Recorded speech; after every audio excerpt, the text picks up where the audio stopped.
தமிழ் நண்பர்களுக்கு வணக்கம். இன்றைக்கி பார்த்தீங்கன்னா ஐசிஎம்ஆர் அதாவது இந்தியன் கவுன்சில் ஆஃப் மெடிக்கல் ரிசர்ச்லேருந்து group B and group C போஸ்ட்டுக்கான நோட்டிஃபிகேஷன் ரிலீஸ் பண்ணியிருக்காங்க.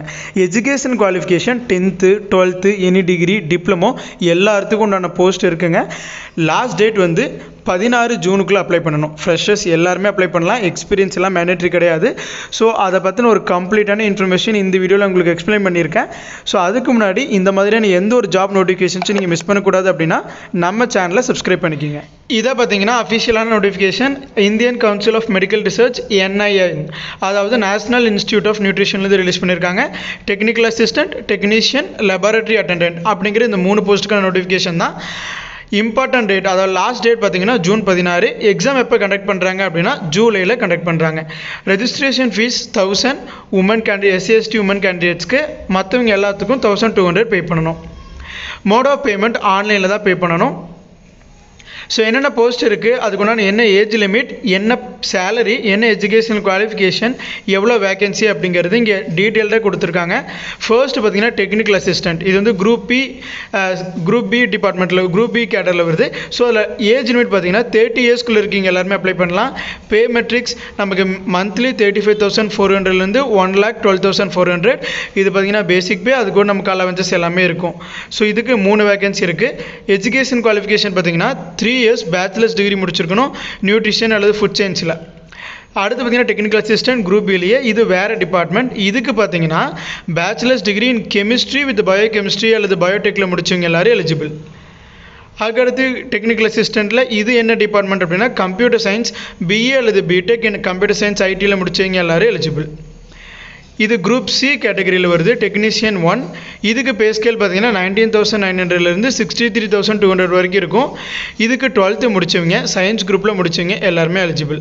அதுக்கப்புறம் பார்த்தீங்கன்னா 1 year டிப்ளமோ முடிச்சிருக்கணும் ஃபிசியோதெரபியில்.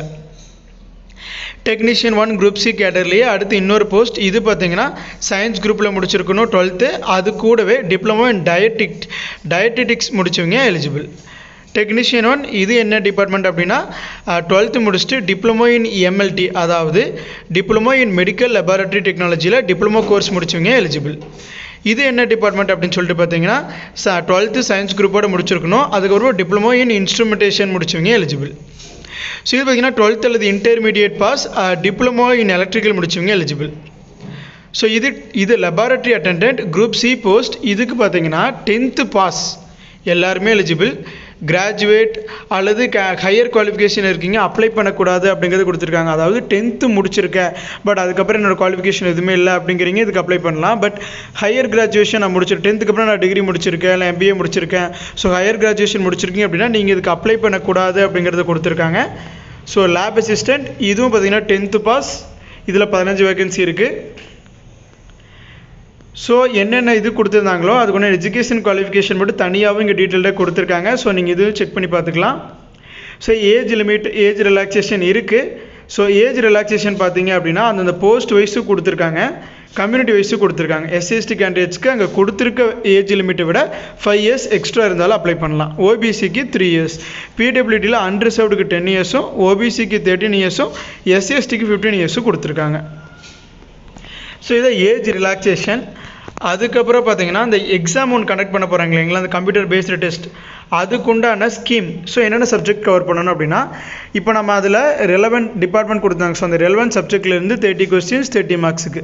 அப்புறம் general intelligence, general awareness, aptitude, English. So இது வந்து டெக்னிக்கல் அசிஸ்டன்ட் கேடருக்கு போஸ்ட்டுக்கு. டெக்னீஷியன் 1க்கு பார்த்தீங்கன்னா சேம் எந்த ரெலவெண்ட் சப்ஜெக்டோ அதில் பேப்பர் இருக்கும். அதுக்கப்புறம் general intelligence, awareness, aptitude, English.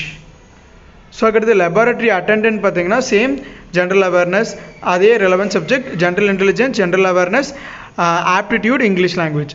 So இந்த கம்ப்யூட்டர் பேஸ்டு டெஸ்ட்டில் நம்ம எடுக்கக்கூடிய ஸ்கோரை வச்சு தான் நம்மளை ஃபைனல் மெரிட் லிஸ்ட் ப்ரிப்பேர் பண்ணி நமக்கு இந்த போஸ்ட்டை ப்ரொவைட் பண்ணுவாங்க. ஸோ வில்லிங் இருக்கிறீங்க எல்லோரும் அப்ளை பண்ணுங்கள். ICMRலேருந்து ரிலீஸ் ஆகக்கூடிய அஃபிஷியலான நோட்டிஃபிகேஷன் பெர்மனன்ட் ஜாப்ஸ், அதுவும் பார்த்தீங்கன்னா technical assistant, technician, laboratory assistant இந்த 3 போஸ்ட்டுக்கு இருக்குது. ஸோ எனி டிகிரியிலிருந்து இன்ஜினியரிங், டிப்ளமோ, 10th 12th எல்லாத்துக்கும் உண்டான போஸ்ட்டும் இருக்குது. ஸோ வில்லிங் இருக்கீங்க எல்லோரும் அப்ளை பண்ணுங்கள். இந்த மாதிரி எந்த ஒரு ஜாப் நோட்டிஃபிகேஷன்ஸும் நீங்கள் மிஸ் பண்ணக்கூடாது அப்படின்னா நம்ம சேனலை சப்ஸ்கிரைப் பண்ணிக்கிங்க.